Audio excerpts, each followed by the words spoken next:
Our guys, had a good day of practice. Going to be a big week of preparation. Central Florida does UCF rather does a really good job of, pressuring you offensively, defensively. They do a lot of different things. Obviously, running the football incredibly well. I believe they're the nation's #1 team in rushing offense. A very experienced quarterback. I think he's over 40 starts. KJ Jefferson's a big guy, got great size. Really impressed with him. We obviously know him with Kendall and some of the guys over at Arkansas. So we know what kind of football player he is, what kind of guy he is, and just real impressed with, how he's handling the team. When you play a Gus Malzahn team, they're going to, he does a really nice job of adjusting to his personnel. UCF always has a lot of speed at the wide receiver positions, which this year's no different. Really a good crop of running backs, 3 or 4 guys that are really talented, a big offensive line. Defensively, probably the strength of their defenses up front. Really like their D tackles, can rush the passer, play the run. I think their nickel's a really good football player. Just a very solid football team, dangerous in the return game. Done a nice job punt returns this year and have almost broken several. So it will be a big challenge for us. We're going to have to play really smart football, going to have to protect the football. Offensively, that's going to be really important for us to not turn the football over. We got to do a great job tackling in space. They're going to create, one-on-one opportunities and get their guys to the ball in space. We got to do a good job getting them on the ground. Just a very, very talented football team. Honestly, one of the more talented teams we'll play this year. When you just sit and look at their overall talent, 1 through 22, this is going to be one of the better teams we play. So, and Gus is a good football coach. He's coached in a lot of big games, knows what he's doing. He'll have a good game plan for us, and will be a big challenge. Our guys are excited. We're 2-0 and off to a decent start, and feel pretty good about where we are, but we know this is going to be a big one, and like I said, going to be challenging in a lot of ways. Coach, can you talk to the influence that Gus has had on offensive football? Yeah. He kind of changed things a little bit. Yeah, he did. Yeah, I think, you look at Gus, kind of what he did at, and football's so interesting. There's kind of things get in vogue, and when he went to Auburn, had Cam Newton, and probably ushered in the era of a dual threat quarterback, in so many ways. And when you look at KJ Jefferson physically, that's who he reminds you of is Cam Newton. There's 235 pounds, maybe more. He's big, he's strong, he's powerful, does a nice job executing their offense, and obviously can be a big threat running the football. And so he kind of changed, I think, ushered in that era. What makes Gus a good coach, what I really like about him is his ability to adjust to his personnel. Last year he had a senior quarterback that could really throw the ball, and they, lit it up throwing. And this year he's got a guy that's an elite level runner, and they're the #1 offense running the football. And so, that says a lot about his coaching ability and his ability to utilize talent, which I think, to me is kind of at the heart of being a good coach, is recognizing what you have and building around it and adapting your scheme to fit particular players and, asking guys to do what they're good at doing. And so I think he does a really nice job doing that. Using the rushing attack, when you turn on the film and look at number 7, what stands out to you guys in Harvey? Yeah, speed, power, everything, just, the whole thing. That's kind of what he does. You know what I mean? He's makes plays just in a bunch of different ways and can just do so many different things to hurt you. Do you think people know Central Florida is pretty good? I don't know. It's funny. And this is going to sound bad, but most casual football fans probably view UCF and TCU the same way. I'm saying? We're not logo schools. We're not, haven't always been in big conferences. I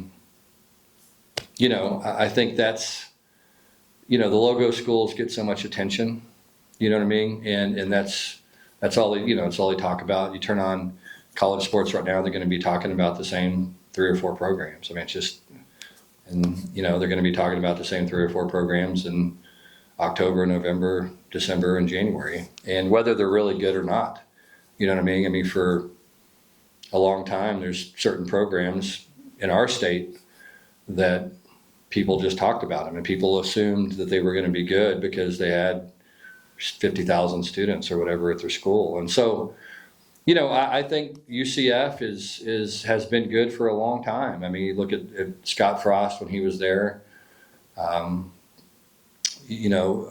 Obviously they went undefeated. They had some really good teams before Scott Frost, and they've had some really good teams since.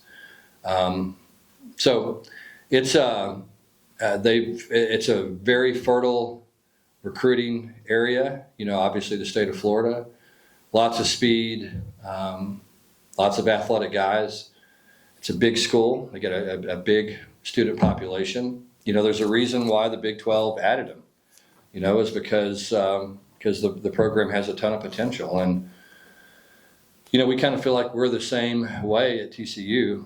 But people aren't going to talk about those schools much. I mean, certainly not us with 10,000 students and 100,000 alumni. They're going to talk about the schools with 1 million alumni. I mean, it's just the way it is. I mean, they're trying to sell newspapers and magazines and subscriptions, and it's just how stuff works. Coach, the run game a little bit already. What are some of the priorities to slowing that down? Well, they do such a good job of getting the ball on the perimeter. So I think that's where it starts. If you can't, they're going to run speed sweeps, and they're going to do a lot of different things to get the ball started out there. And so that's the first thing. You've got to be able to get those guys on the ground, and they're so fast that they can hand somebody the ball and then get the corner turn, and all of a sudden you look up and it's a 60, 70-yard touchdown. And so it kind of starts there.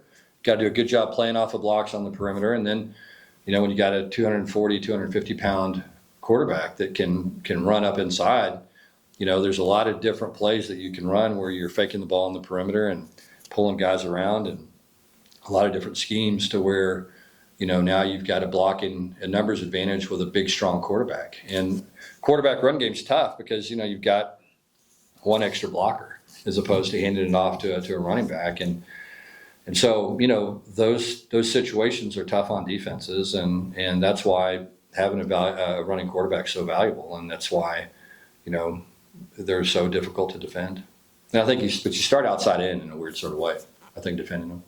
Coach, you mentioned there's some guys on staff familiar with KJ, Kendall, and Mark especially.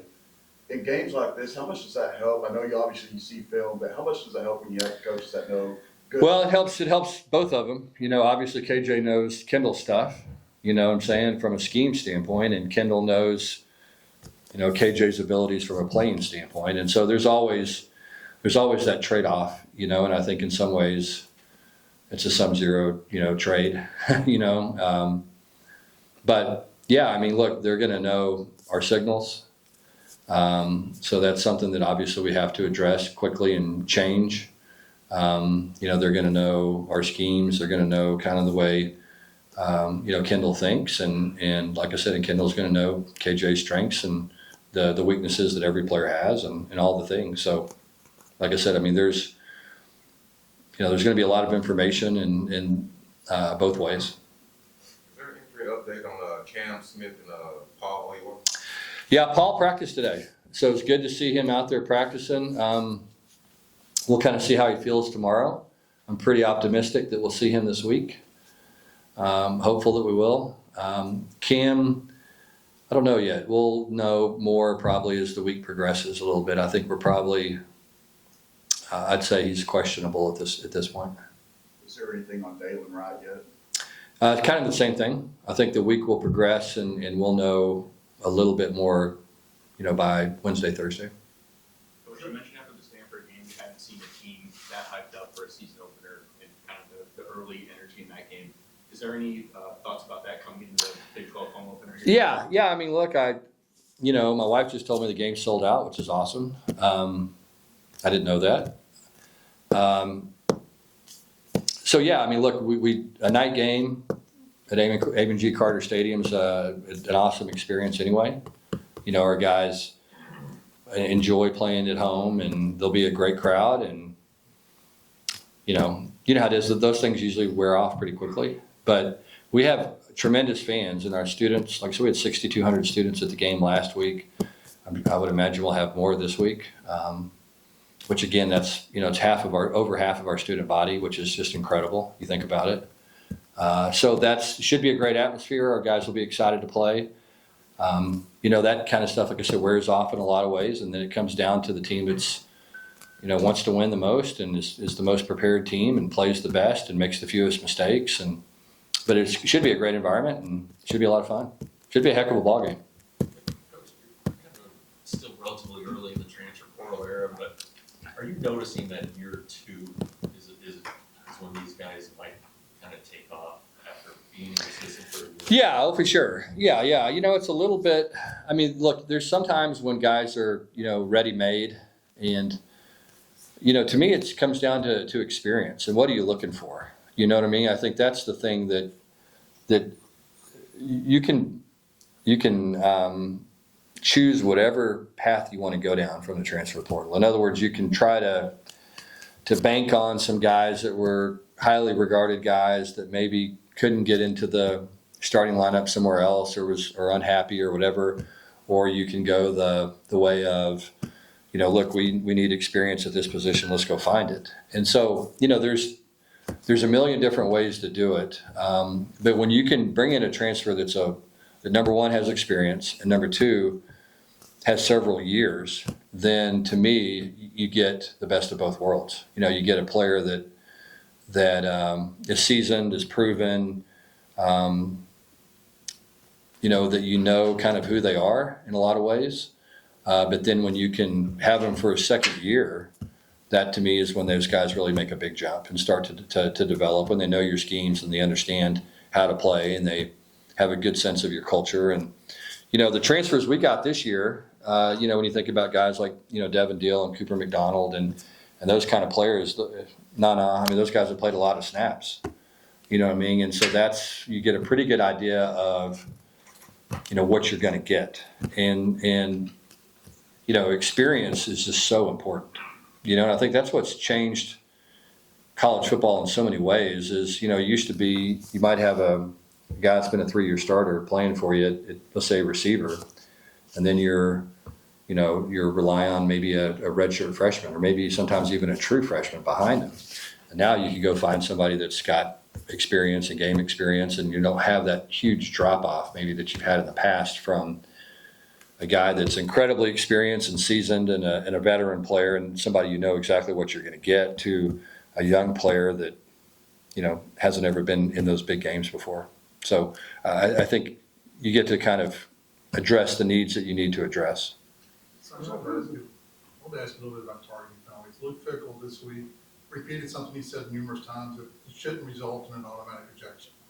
I'm just wondering what you think about the rule the way it is. Yeah, it seems to me that, I remember when targeting first happened a decade ago or however long it is, everybody said, oh, this is going to change college football. You can't play like this.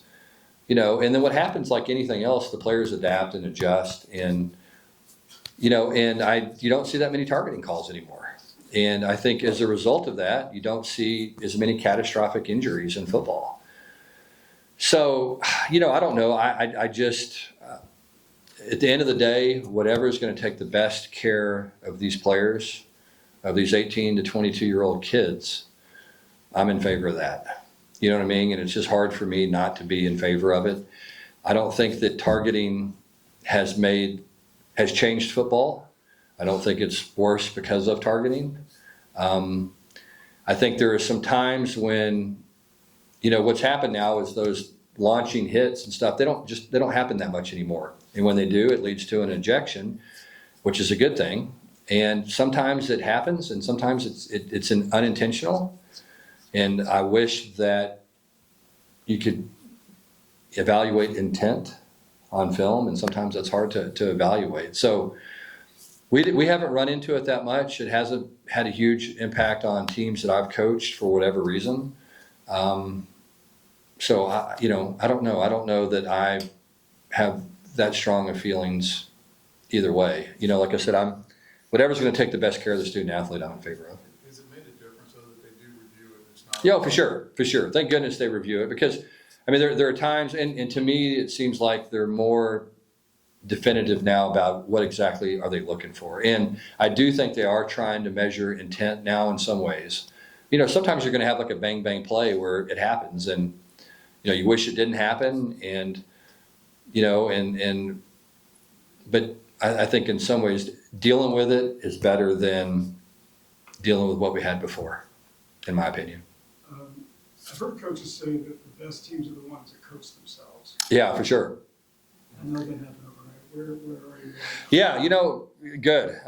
It's funny you say that. We were, I saw Jack Besh talking to one of our young receivers today and, kind of pulling him to the side and saying, hey, that's not how we do it. And that is when, kind of the magic happens. You know what I mean? That's because and it's the same. It doesn't matter if you're running a storage company or you're running a football team. If you have people that really care and take pride in what they do and their performance and in every way, then, you're going to be successful if you can find those kind of people and they buy in and they take pride in doing things the right way. And they take pride in doing things the right way because it's the right way. To me, that's when, like I said, when the magic happens. And, it's a little early to say that yet about this team, probably, but I do, we have a lot of older guys and we have a lot of guys that really care. And we have some guys that were here in 22 and got to see what that was like. And we had some guys that were here in 23 and got to see what that was like. And so, I think like anything else, you learn.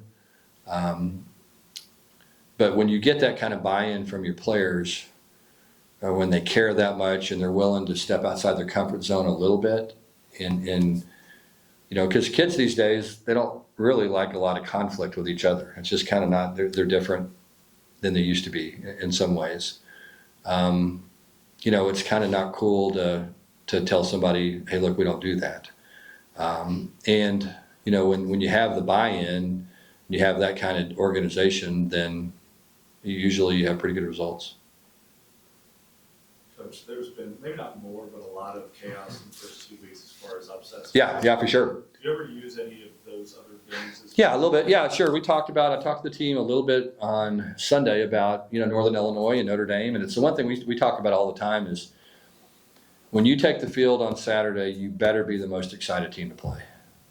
You have to be. If you're not, you're going to get beat. And it's just the way it is. Because that's where it all begins. Effort, at the end of the day, effort and, there's no substitute for effort. And it goes back to what I just said. Same thing, if you're running a business, whatever it is, if you can get a group of people that really care and really try hard and go out there every single day and give 100% effort, you got something special. And that's the whole thing. And you got to be the most excited team. You just have to be. And it's hard to do it for 12 straight weeks. And then you have to be talented enough and good enough to survive maybe when you're not, when you don't have that emotional high. And so for us, I look back at, 2022 and we had that stretch where we had so many skill players hurt for Texas Tech and Baylor kind of at the end of the season where we're just hanging on. You know what I mean? We just had a lot of guys out those 2 weeks and we just had to find a way to grind through it and somehow figure out how to win. And that team did. And we've talked to this group from the very beginning of this season in January when we came back off a break about, look, we're going to play 7, 8, 9 one-score games. That's just how this league is going to be. And that's the way our team is. And we're going to need to be able to figure out how to win those games. And it's going to take everybody doing everything the right way every single day to get that done, because, emotions of 18 and 22-year-old kids are hard to predict, and there's going to be ebbs and flows and all those things. And so, the talent gap is to me, there's 3 or 4 teams that look like they're kind of elite, and then there's probably 30 to 40 that are right in the next group, you know, and I think any of those teams could beat anybody on any given Saturday. And it's all about, you know, it's all about having that buy-in and being excited to play every week. We'll go with two more questions. I got one more. Okay. Darn. Brian told me to ask you this. Okay. He told me that you got to hang out with Steve Miller, the musician. Yeah. I need to hear this. Yeah. Well, I got to go. I was very fortunate. I befriended somebody when I was in the Bay Area that was a concert promoter. And so I got to meet like the coolest people ever. I mean, like Robert Plant and Dave Matthews and Marcus Mumford and Willie Nelson. And I mean, just the coolest people that you would want to meet. And then part of being in the Bay Area is I got to go to the Bohemian Club summer encampment. I'm not sure I'm supposed to talk about it. I don't want somebody to show up in the middle of the night and in me. But yeah, I was walking home one night and heard some guys playing, and it was, you know, Zach Bryan, or not Zach Bryan, Zach Brown, Steve Miller, and the Margaritaville guy, Jimmy Buffett. They were standing around a campfire, you know, playing guitar at like 1:30, 2 o'clock in the morning.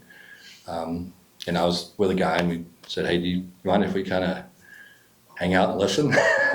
So we just kind of sat in the back and listened to those three guys strumming a guitar, which is pretty cool. But yeah, you know, that was one of the cool things about, you know, being in California, and I was fortunate to meet some people that led to some pretty cool experiences. Thanks, Coach. Okay, thank you guys. That's because he's doing something on one of Tom Petty's guys. Okay, Brought it up. there you I go. saw Steve a couple of weeks ago. Oh, you did? Okay, yeah, that was kind of cool. Then he told us Steve Miller's 80. Yeah, we're all getting there. He's 80. I'm always amazed at how old some of these guys are. Yeah. So anyway, Thank you. all right, thanks. Appreciate you guys.